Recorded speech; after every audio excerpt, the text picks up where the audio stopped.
नमस्कार। इन खबर में आपका स्वागत है। आज जब पद्म अवार्ड्स दिए जा रहे थे तो एक बुजुर्ग महिला कभी राष्ट्रपति के कंधे पे हाथ रख रही थी तो कभी प्रधानमंत्री नरेंद्र मोदी के सामने बोले जा रही थी। पीएम मोदी के साथ गृह मंत्री अमित शाह और तमाम हस्तियां बैठी थीं, लेकिन महिला अपने अंदाज में कपड़े को ठीक करते हुए बोल रही थी और पीएम हाथ जोड़े रहे। आखिरकार ये महिला कौन है जो राष्ट्रपति के कंधे पे भी हाथ रख रही है और जिसके सामने पीएम मोदी भी हाथ जोड़े हुए हैं? तो हम आपको बताते हैं कि ये कौन है।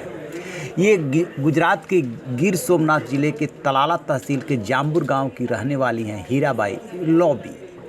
अफ्रीकी मूल के सिद्धी समाज की सदस्य हैं। बचपन में ही हीराबाई के सिर से माता पिता का साया उठ गया था। उनकी दादी ने उन्हें पाल पोस कर बड़ा किया। हीराबाई को बुनियादी शिक्षा नहीं मिली, लेकिन उनमें सीखने का जुनून था। रेडियो सुनकर ही उन्होंने काफ़ी ज्ञान प्राप्त किया। रेडियो पर एक बार जैविक खाद बनाने का तरीका बताया जा रहा था। हीराबाई ने सुनकर प्रक्रिया समझ ली और इस दिशा में काम शुरू किया। रेडियो के जरिए ही वो सरकारी योजनाओं, विकास कार्यक्रमों के बारे में जानकारी जुटाती रहीं और दूसरों को बताती रहीं। उनकी मैरिज 14 साल की उम्र में ही कर दी गई थी। इसके बावजूद वो रुकी नहीं, थमी नहीं। योजनाओं की जानकारी प्राप्त करने के लिए वो गांधीनगर सचिवालय के चक्कर लगाती। कई बार पुरुषों ने उनका विरोध भी किया, लेकिन इसका उनके ऊपर कोई असर नहीं हुआ।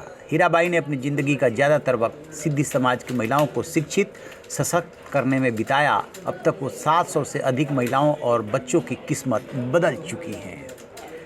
इसके अलावा उन्होंने सिद्धी समाज की महिलाओं को रोज़गार दिलाने की कोशिश भी की। यही नहीं, हीराबाई ने उनके बैंक खाते भी खुलवाए। ये आसान नहीं था, लेकिन उन्होंने संघर्ष जारी रखा। उनकी वजह से जम्बूर गांव की महिलाएं अपने पैरों पर खड़ी हो गई। 2004 में उन्होंने महिला विकास फाउंडेशन की स्थापना की। हीराबाई को Reliance real award, Janaki Devi Prasad Bajaj award से भी सम्मानित किया जा चुका है। अब इस बार गणतंत्र दिवस की पूर्व संध्या पे उन्हें पद्मश्री देने का ऐलान किया गया और आज उन्हें उसी पद्मश्री से नवाजा जा रहा था। जिस समारोह में पिन ड्रॉप साइलेंस था, उस समारोह में हीराबाई राष्ट्रपति को अपने हिसाब से ही ट्रीट कर रही थी, प्रधानमंत्री को भी और सारी हस्तियों को भी। उन्हें इससे क्या मतलब कि क्या डिकोरम है और क्या प्रोटोकॉल, वो तो बस इतना जानती हैं कि महिलाओं को आगे बढ़ाना है। रहिए बेखबर, देखते रहिए इन खबर। Thank you.